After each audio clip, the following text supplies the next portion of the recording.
Hey everyone, welcome back. The dust has settled a bit from the Echoes updates, and we've had time to reflect. There have been quite a few changes and additions to the game to expand our arsenal choices. Not only did the Echoes update revamp stat scaling of older Arcanes, we also got actual new Arcanes to go along with it. One such Arcane, Cascadia Flare, is the topic of today. You probably heard of or acquired quite a few copies of this Arcane by now. It's a secondary Arcane that grants us base damage. Why is it special? It's our only weapon Arcane that grants base damage without requiring kills to stack. In fact, it scales even higher than the typical weapon Arcanes, Merciless, Dexterity, and Deadhead, each with 360. Flare grants 480%, but does not provide any extra stats like minus recoil, faster reload, or headshot multiplier. It only requires heat procs, with no internal cooldown between stack building and at 12% per stack, maxing out after 40 heat procs. In the current era, when this video is released, all buffs that have decaying stacks, such as the OG 3 weapon Arcanes, are currently bugged and don't work properly. If you want more details, I've linked Kenjinir's video on this topic in the description. I expect this to be patched out before TennoCon since it's a pretty massive bug that actively impacts everyone's entire loadout. It's not just the weapon Arcanes too, it's anything with stacks. So Berserker Fury, Inodem Sweeping Lunge, everything with singly decaying stacks. But Flare doesn't have this problem since all stacks decay at once. And yet, that's not the best part of it. It's actually the fact that it doesn't require kills. The convenience of upfront damage with no kill requirement is nice, however, most weapons you'd use can already kill to start with even without Arcane stacks. But this Arcane comes best in handy for weapons you only pull out for special circumstances. For your non-fodder weapons. Think Acolytes, Liches, Sisters, Demolists. This Arcane is perfect for them, as you often have a dedicated weapon to take them out that is otherwise somewhat cumbersome to use against fodder units. A high DPS, single target weapon. And you know what makes Cascadia Flare even better? It doesn't even need to be heat procs from the pistol. Any heat proc produced by your loadout will activate stacks for it. Popular suggestions have included Hildren's Blazing Pillaged Forced Heat Procs, any of Ember's abilities, Thermal Sunder, Protea's Blaze Artillery, even Chroma's Effigy could work if you really wanted to. But if you don't want frame synergies to work with this, what are the best ways to make use of it? The most popular choice has been the Nukor. This is because, well, it's a beam and a meta beam and it's easy to get heat on it. For the same reason Gaze was good with Flare in my Necros video, so is Nukor.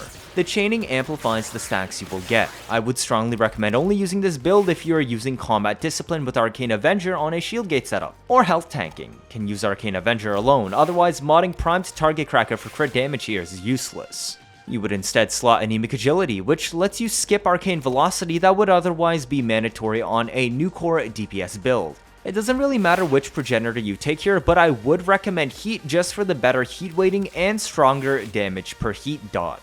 Basically, any beam weapon that can apply heat at all without sacrificing too many mod slots uses Flare extremely well and does better than Merciless, Deadhead, or Dexterity, since beam weapons generally don't have problems reloading, can easily solve ammo issues with the Exilus, and generally do not need headshots outside of priority targets. Any non-beam pistol also works well so long as it has decent status to apply heats. Bonus points if it has some AoE on it as well, such as the Spear-X. Mini AoE, but high status and crit and innate heat also works extremely well. Of course, the best contender for this is Tenet Cycron, as you may have seen in other videos. It's a pure heat weapon, whereas the non-Tenet version had IPS splits. For this specific purpose, the Tenet version will be better. You would build it the same way as the Nukor, except you can run Galvanized Crosshairs instead of Lethal Torrent here since Tenet Cycron can actually crit without Avenger. Alternatively, you could slot Prime Slip Magazine if you want a bigger magazine, since 40 can be a bit of a trouble to work with. Now, if you don't have access to the Tenet Cycron yet and don't feel like using the Nukor, we also have the little brother Atomos. Atomos is literally Tenet Cycron with slightly worse crit and status, but much better ammo economy and, most importantly, higher disposition. So if you want style points and a ribbon to spare, this is worth considering. You would mod it the exact same way as the Tenet Cycron because it barely has lower crit chance. Except you would probably stick to Galvanized Crosshairs and not Primed Slip Mag since it already has 70. Galvanized Crosshairs and Prime Pistol Gambit will still push it over 100% crits to 103.2. A Corrosive Heat Gaze like the one I used in my Necros video would also work, as shown here. It was built with Gaze, Rambler, and Splat. The only difference to the earlier beam builds is instead of running 60-60 viral, we're going 90s for Corrosive Heat. Gaze, instead of being a heat dot killer, is a raw damage DPS. It still applies heat enough though, with 30.6% status, due to being a beam and the innate chaining effect. But what is more interesting is what Cascadia Flare lets you do for Demolist setup. Let's introduce a concept called Heat Inherit. Basically, when you inflict a heat dot, all future heat dots will scale off of the weapon stats used to inflict the first heat dot. What stats? Specifically, it will use the mod heat percent equipped on the weapon. And remember how all dots double dip? This includes Heat Inherit. One of the dips comes from the bane of whatever weapon was used to inflict the first heat dot, and the second dip comes from whatever weapon is used to inflict all future heat dots. Of course, this only holds true if you can keep the first heat proc alive by continuing to apply heat stacks. This is because heat is a unique status effect in how all stacks share the same timer lasting 6 seconds, and all stacks will refresh when you add a new stack, but if you let 6 seconds pass without adding more heat procs, they will all expire at once and you start over. So what do we learn from this? Because it uses the mod heat percent of the first heat dot, we can use a specific primer that has way higher mod heat percentage than our actual DPS weapon to inflict the first heat dot. Then our DPS weapon will instead scale using the mod heat percent of the primer, instead of the heat mods we actually equip on the DPS weapon. We still need heat mods though, otherwise the DPS weapon won't be able to apply more heat stacks. Our primer also needs to have a primed Bane, because like I said, in Heat Inherit setups, the Bane double dip takes 1 from the primer and 1 from the DPS weapon, so if you don't use a primed Bane on your primer, you're losing damage. This also means if you can snag a ribbon for your Heat Inherit primer that has Bane to a desired faction, and a massive heat percent bonus with a harmless negative like this, then you are winning. Traditionally, we would use a pistol to prime the first heat proc for Heat Inherit strats. Why? Because pistols are the only weapon class that have access to a primed heat mod, meaning they're the most eligible class to transfer the highest mod heat percentage possible over to your main weapon. Riven disposition can skew this, but generally pistols are the best primers for this reason in a rivenless setup. But Cascadia Flare can only be used on pistols, which means for Demolist to use this Arcane, our DPS weapon must be a pistol.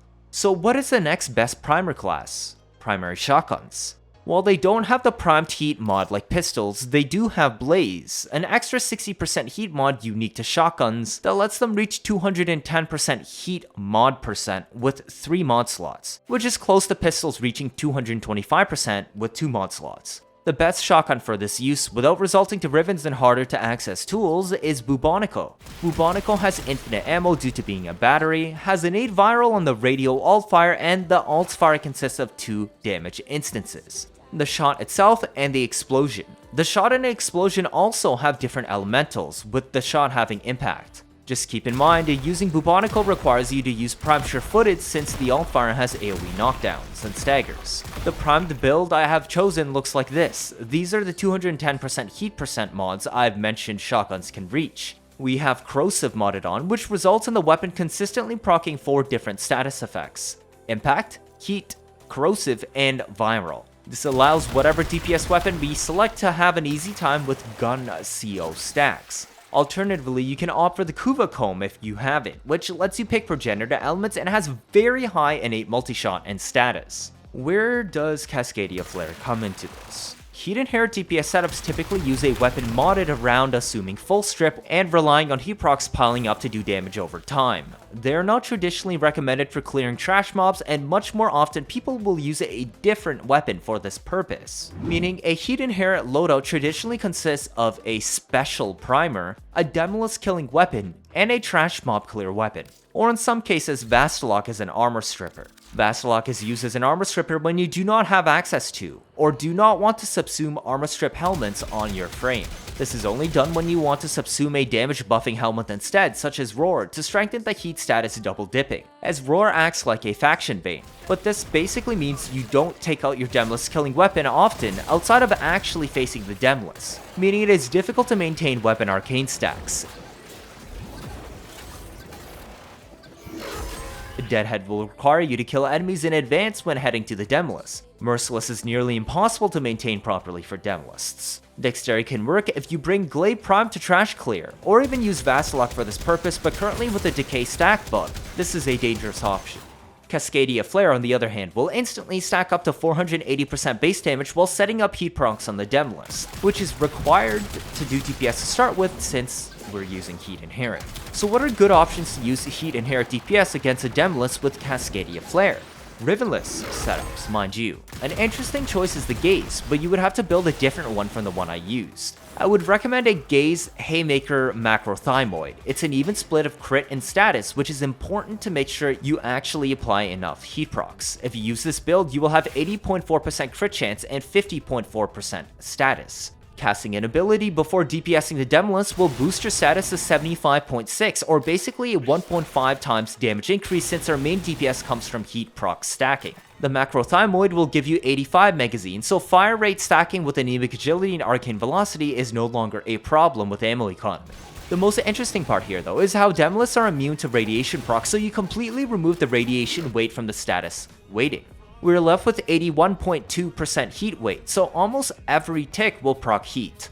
I took Pax Charge for battery economy and not having to worry about ammo since we will only use this for dem lists, but it's not really necessary. Reflex Draw though, for faster holster speed in the Exilus. Basically, go to the enemy dem list, prime them with Bonico, strip their armor with either Seeking Shuriken or Vastlock Shattering Impact by alternating quickly the neutral melee or forward melee attacks on high noon. Then just shoot the dem list with Gaze. Whether you've stacked up kills beforehand is irrelevant, because Cascadia Flare will instantly max out when you start building heat stacks. Prior kills will help though for easily stacking Galvanized Diffusion and Galvanized Shot. Keep shooting until it dies, or reload as necessary. Simple as that. Remember to make sure that both the primer Bubonico and Gaze are using the appropriate primed Bane.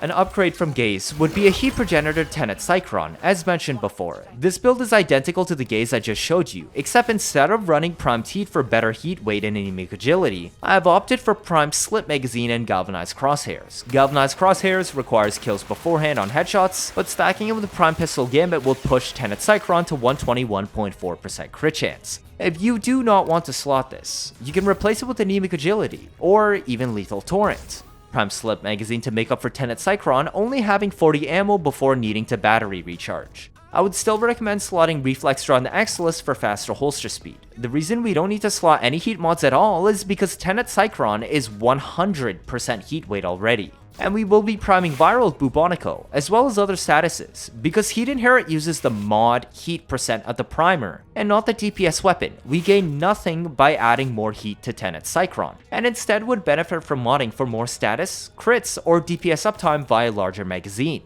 As this weapon exceeds 100% status with Embedded Catalyzer active, literally every single damage instance from Tenet Cycron will proc Cascadia Flare and thus max it instantly. The rotation remains the same.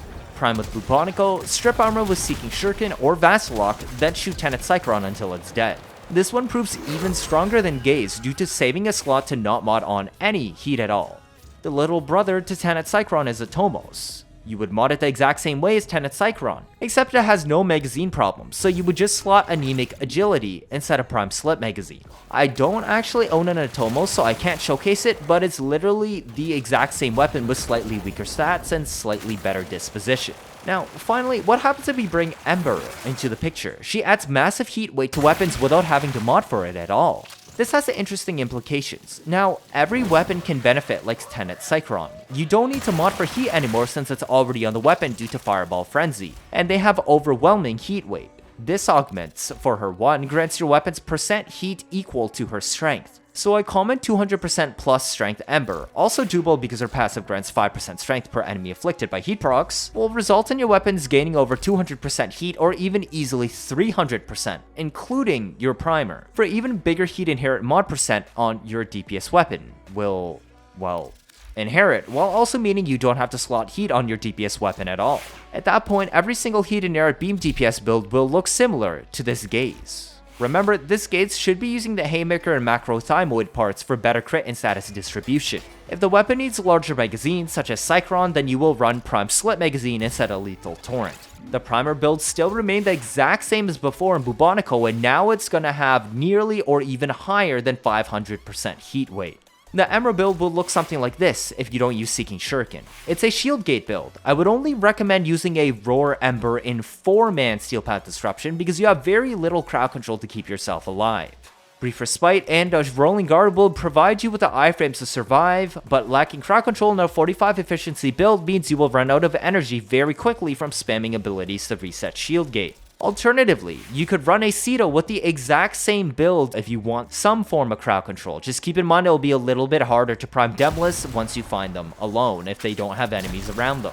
For our Ember though, you have Vigorous Swap on the build for faster holster speed and bonus base damage on your gun since you will be swapping between Bubonico, or Ceto, and your pistol a lot. Fireball Frenzy grants at least 274% heat on this build or even more due to her passive, which is the reason why I said you don't need any heat mods on your DPS weapon at all if you use Ember. Aurora will grant at least a 82.2% bonus faction buff that will double dip on heat dots before even accounting for her passive scaling. Essentially, Ember makes up for not having a ribbon for either your primer, your DPS weapon, or both.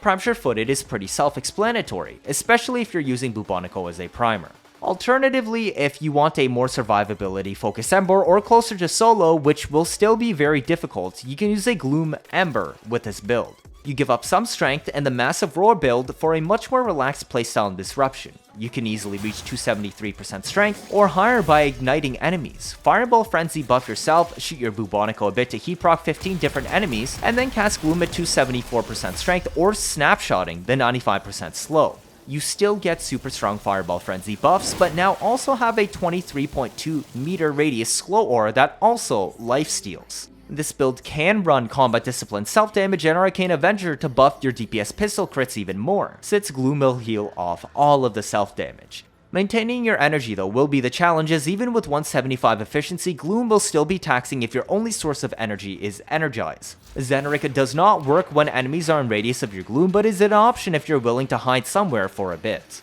Companion, I would still recommend Panzer for the usual survivability build like this. Martyr to keep you alive, Panzer so your cat has infinite lives, Tech Assault to save your cat and also stop Martyr from killing itself, Viral Quills to support Spread Viral, and Radar with Vacuum. The synth set here will also help you holster reload any weapons on your loadout.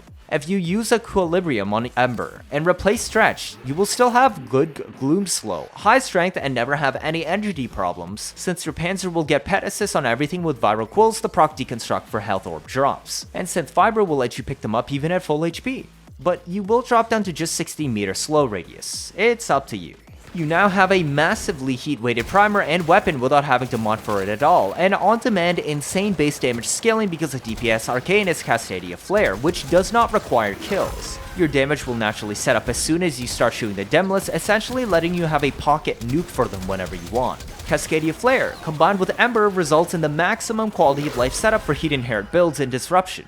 Alternatively, you could try using Gauss instead due to him now having a thermal transfer augment that allows you to run Heat Inherit heat percent buffs that scale off of strength as well for a comfier frame that has innate Prime Sure-Footed and energy restore through his 2, as well as some crowd control with his 3, and massive fire rate and reload buffs with his 4. Hopefully you found this info interesting and can make use of it. Cheers! If this is your first time watching, feel free to leave a like, or better yet subscribe. Let me know your thoughts down in the comments. 79.5% of you are not subscribed. I'm trying my best to get you new information out always, as soon as possible, like I've done with the new Echoes of Zariman update. Stick around if you want to see interesting memes and builds on a nearly daily basis. Don't want to miss out on any of that, do you? That'll be it for this video. Thank you all for watching, and see you all next time.